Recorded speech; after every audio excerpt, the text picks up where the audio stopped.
तो बड़ी जानकारी आपको दे रहे हैं। वक्फ कानून के खिलाफ जो याचिकाएं दायर की गई थी उस पर सुप्रीम कोर्ट में सुनवाई चल रही है और इन सब के बीच में कपिल सिब्बल की तरफ से जो दलील दी गई है वो आपको बता रहे हैं। मुस्लिमों के उत्तराधिकारी पर यह दखल की कोशिश है, वक्फ कानून संविधान के खिलाफ है। ये बड़ी जानकारी आपको दे रहे हैं कि आखिर वक्फ कानून को लेकर क्या कुछ बातें कही गई हैं।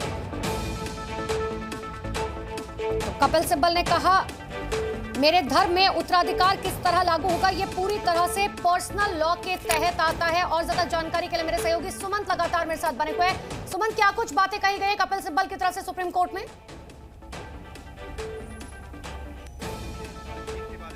ऐसी दलीलें हैं जो कपिल सिब्बल रखते। सबसे पहले उन्होंने आर्टिकल 26 जो संविधान का अनुच्छेद 26 है उसका हवाला दिया है और साफ तौर से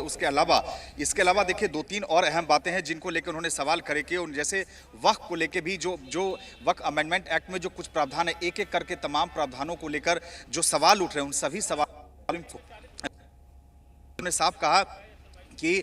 उस प्रावधान पे भी सवाल खड़ा किया जिसमें कहा कि 5 साल तक इस्लाम की प्रैक्टिस करने वाला शख्स ही वक्फ कर सकता है। इस पर भी उन्होंने सवाल खड़े करते हुए सिब्बल ने कहा कि ये सरकार कौन होती है जो ये तय करे कि मैं मुस्लिम हूँ या नहीं, प्रॉपर्टी मेरी है या नहीं और मैं किसी को वक्फ कर सकता हूँ। इसके अलावा अगर हम बात करें तो जो वक्फ व यूजर, देखिए एक वक्फ व यूजर जो पहले के जो वक्फ कानून में ये जो प्रोविजन था इसके तहत बहुत सारे अधिकार मिले हुए थे, उसको खत्म करने पर भी कपिल सिब्बल ने साफ तौर से सवाल उठाया। उत्तराधिकार को लेकर जिस तरह से इसमें बातें कही गई है उसे लेकर भी कपिल सिब्बल ने देखिए सवाल उठाया और उन्होंने कहा कि मेरे धर्म में उत्तराधिकार किस तरह से लागू होगा, ये पूरी तरह से पर्सनल लॉ के तहत आता है, लिहाजा सरकार को इसमें दखल देने का कोई हक नहीं है। इसके अलावा उत्तराधिकार कानून को लेकर भी उन्होंने जिक्र किया है। कलेक्टर को, चूंकि देखिए इसका जो नया वक्फ अमेंडमेंट एक्ट है इसमें कलेक्टर को भी पावर दिए गए हैं कि वक्फ से जुड़ी जो संपत्ति है उसकी चाहे जांच की बात हो और उसमें चाहे उससे जुड़ी अगर कोई कंप्लेन आती है उसे देखने की बात, तो कलेक्टर को जो अधिकार दिए गए हैं उस पर भी कपिल सिब्बल ने साफ तौर से सवाल उठाया और कहा कि अगर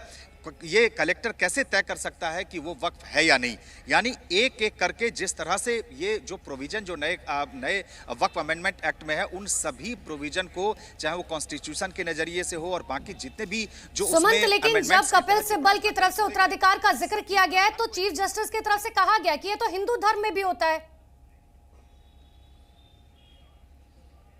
जी बिल्कुल बिल्कुल, चीफ जस्टिस ने भी देखिए इस पे अपना ऑब्जर्वेशन दिया और उन्होंने कहा कि देखिए हिंदुओं के मामले भी ऐसा होता है और आर्टिकल 26 जिसका हवाला कपिल सिब्बल ने दिया उस पर उन्होंने कहा कि देखिए इसके तहत ये हिंदुओं पर भी लागू होता है, यानी सभी पे लागू होता है और इस मामले में कानून बनाने पर कोई रोक नहीं लगता। उसके बाद ही एक के बाद एक जो तमाम इस तरह की दलीलें हैं, चाहे वक्फ यूजर का मामला हो या संपत्ति को वक्फ करने का मामला हो, ये तमाम ऐसी दलीलें हैं जो अभी कोर्ट के सामने फिलहाल कपिल सिब्बल रख रहे हैं और मैं समझता हूं कि सबकी निगाहें देखिए इस पर टिकी हुई है, चूंकि 70 से ज्यादा करीब 73 याचिकाएं आज सुनवाई के लिए लगी हुई है और अभी फिलहाल सिब्बल जो है और देखिए ये भी उन्होंने कहा है अपनी दलील में कि ये 200 जो मिलियन लोग हैं, मतलब करीब 20 मिलियन जो लोग हैं उनके साथ ये एक तरीके से ज्यादती है, ये कहना है कपिल सिब्बल का और फिलहाल सुप्रीम कोर्ट के भीतर कपिल सिब्बल अपना दलील रख रहे हैं। बिल्कुल सुमंत, और एक याचिका असदुद्दीन ओवैसी की तरफ से भी दायर की गई है जिसमें उन्होंने कहा है कि संशोधन अधिनियम उन विभिन्न सुरक्षाओं को समाप्त कर देता है जो पहले वक्फ को दी जाती थी। क्या इसका भी जिक्र उठा है अब तक?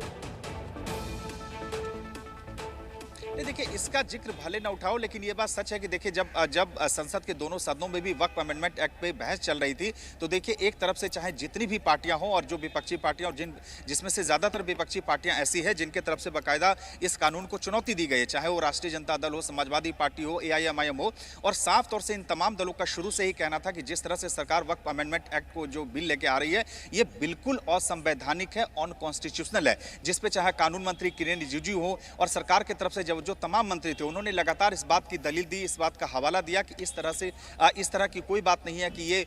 जो है संविधान का उल्लंघन है। लेकिन अपोजिशन अपने स्टैंड पे कायम और अब बिल्कुल आपने सही कहा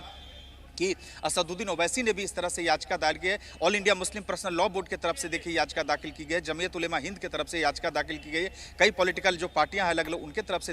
याचिका दाखिल की गई है। तो अब ये देखिए आज का ये जजमेंट है देखिए बहुत अहम है और अब देखना है कि सुमंत, एक बात बहुत महत्वपूर्ण है जो कपिल सिब्बल की तरफ से की गई है, जो all India Muslim personal law board भी लगातार कह रहा था कि कलेक्टर को इसमें अधिकार दिया गया है वो तय करेगा कि कोई प्रॉपर्टी वक्फ की है या नहीं। और कमिश्नर जो है वो सरकार का हिस्सा है, उसे ये अधिकार देना संविधान के खिलाफ है। यही बात असदुद्दीन ओवैसी भी all India Muslim personal law board भी कह रहा था, जो कपिल सिब्बल कह रहे कोर्ट में।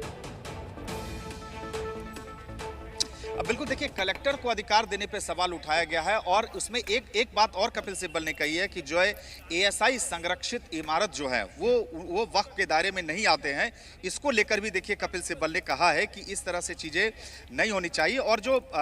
चैरिटी के मकसद से उनको साफ तौर से कहना है कि जो आर्टिकल 26 में देखिए एक बहुत अहम बात उन्होंने कही है कि चैरिटी के मकसद से संपत्तियों के मैनेजमेंट का अधिकार देश को संविधान देता है। और देखिए ये एक बहुत अहम बात है जिसके आधार पर सरकार भी हमेशा कहती रही पूरी बहस के दौरान कि वक्फ जो की प्रॉपर्टी है उसके रख रखाव में जिस तरह से गड़बड़ियां हैं, नए कानून के बाद उन सभी उसमें और ज्यादा पारदर्शिता आ जाएगी। लेकिन एक एक करके अगर आप कपिल सिब्बल के दलीलों को देखें, देखिए अभी उसमें अब जो उन्होंने बातें कही है उसमें यह कहा है कि जैसे मैंने आपको बताया कि वक्फ बाय यूजर जो प्रोविजन था उसमें बहुत सारे अधिकार वक्फ बोर्ड को पहले दिए गए थे, जिसे अब इसमें अब जो नए कानून में वक्फ बाय यूजर का प्रावधान खत्म कर दिया गया है। और अब इनको कपिल सिब्बल ने कहा कि इस नए कानून के मुताबिक अगर कोई प्रॉपर्टी 300 साल पुरानी भी है तो उसके लिए वक्फ डीड की जरूरत पड़ेगी। तो अब इस तरह से एक एक करके जितने भी पहलू हैं उन सभी पहलुओं को कोर्ट के सामने फिलहाल कपिल सिब्बल रख रहे हैं और जिन जिन प्रावधानों को लेकर उन्होंने चुनौती दी थी उन प्रावधानों को अभी फिलहाल अदालत के सामने अपनी दलील कपिल सिब्बल रख रहे हैं। बिल्कुल सुमंत, और सुप्रीम कोर्ट ने यह भी कहा है कि हम सभी को एक साथ नहीं सुन सकते। 73 याचिकाओं पर आज सुनवाई हो रही है, तो क्या लगता है कि कितनी याचिकाओं पर अब तक दलीलें दी जा चुकी हैं? क्या सभी याचिकाओं पर आज सुनवाई हो पाएगी? लेकिन देखिए इसी बीच बड़ी खबर आपको बता रहे हैं, सिब्बल की दलील पर सुप्रीम कोर्ट की तरफ से कहा गया है संपत्तियां धर्मनिरपेक्ष हो सकती हैं।